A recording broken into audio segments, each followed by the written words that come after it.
Where would you like us here? Is this okay for you?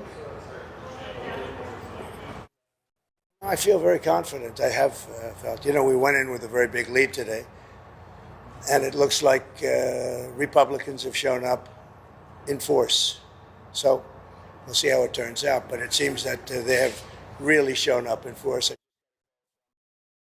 If they would use paper ballots, voter ID, proof of citizenship, and one-day voting, it would all be over by 10 o'clock in the evening. It's crazy.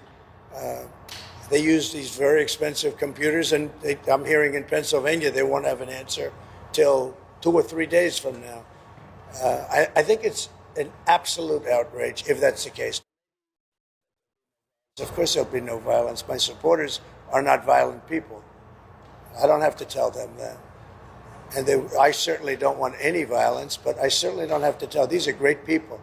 These are people that believe in no violence. Regardless of what happens tonight, is this your last campaign? Are you done after this? Yeah, I would think so. I would think so. How do you feel about it? Sad and very fulfilled. I think we're going to have a very big victory today. If I lose an election, if it's a fair election, I'd be the first one to acknowledge it. And I think so far I think it's been fair. I think there's been a lot of court cases. Both sides are lawyered up.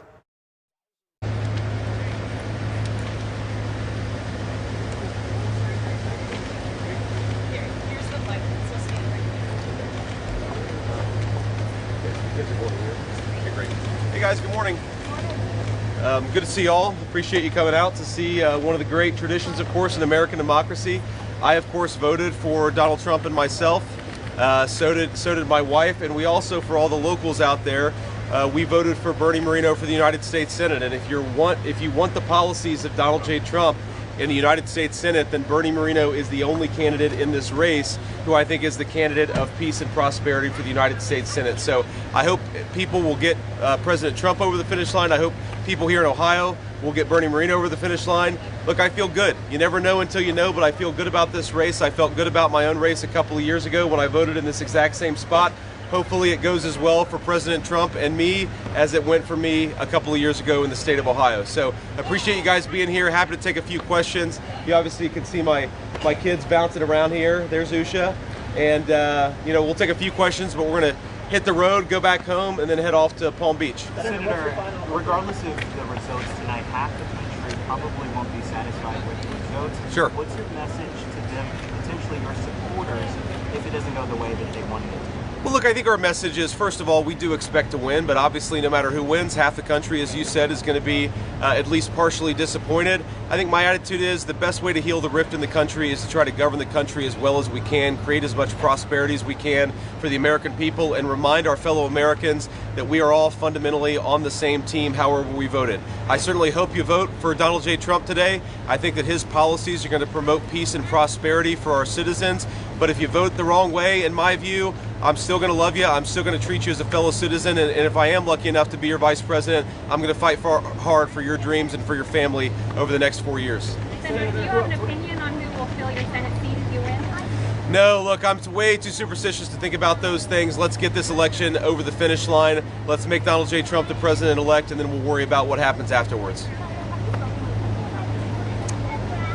No, actually, he called me about 3 in the morning, apparently from the plane headed from Michigan to Palm Beach last night. I was in bed at the time. I haven't been able to talk to him this morning. I was going to call him as soon as I woke up, but when I realized that he got back home around 5:30 last night, I decided hopefully he's asleep, and so I'm not going to call him. I'll certainly talk to him probably on the way to the airport or when we land. Senator, you grew up 20 miles away, Middletown, now you're standing here. Maybe in a few hours you'll be the next vice president. Yeah. How are you feeling about that in that moment? Here to here, and possibly second in command. Look, it's an amazing thing. My heart is just overwhelmed with gratitude to the generosity of the American people. The fact that I'm standing here is very much a testament to the fact that we live in the greatest country in the history of the world.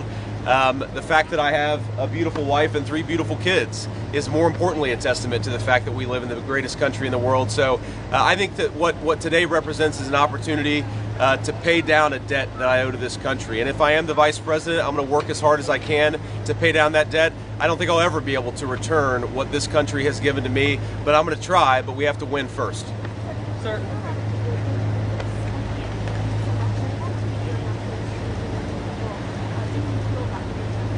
You know, my most important message is we ought to argue, disagree about, persuade each other about politics. That's part of the natural process. But we can't discard friends and we can't discard family members. I think that if we all just recognize this basic principle, that we ought to love people, we ought to be friends with people, we ought to be family members with people, regardless of their politics, that would do a lot to heal the division. I know myself, I've had a lot of friends, not a lot, I've had a few friends who have cast their friendship aside because I decided that I wanted Donald J. Trump to be the winner in the last election and in this election. I think that's a tragedy, and I'm not going to follow that example. I'd say to everybody, whether you're voting for Donald Trump or voting for Kamala Harris, remember, friends and family, that stuff is what really, really matters. We ought to be kind to one another. We ought to treat each other with respect. And fundamentally, what we're trying to do, President Trump and I, is just build the kind of country where our fellow Americans can achieve their dreams. But that's all of our fellow Americans, regardless of who they vote for. We'll take one more question. Senator.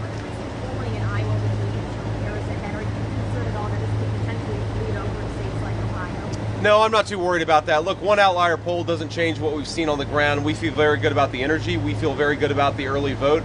But ultimately, the ball is in the courts of the American people. Today is the day. If you don't want an open border, vote for Donald Trump. If you want to get back to low inflation and affordable groceries, vote for Donald Trump. If you want to return the world to peace and stability, vote for Donald Trump. That's my pitch to voters. I really do believe that we can have a golden age of prosperity in the United States of America, but voters are going to ultimately make that choice. I don't worry about any one poll. I think that we're going to win. I really do, but ultimately the voters make that decision. We'll see what they think about this by the end of the day, hopefully. God bless you guys. Thank you.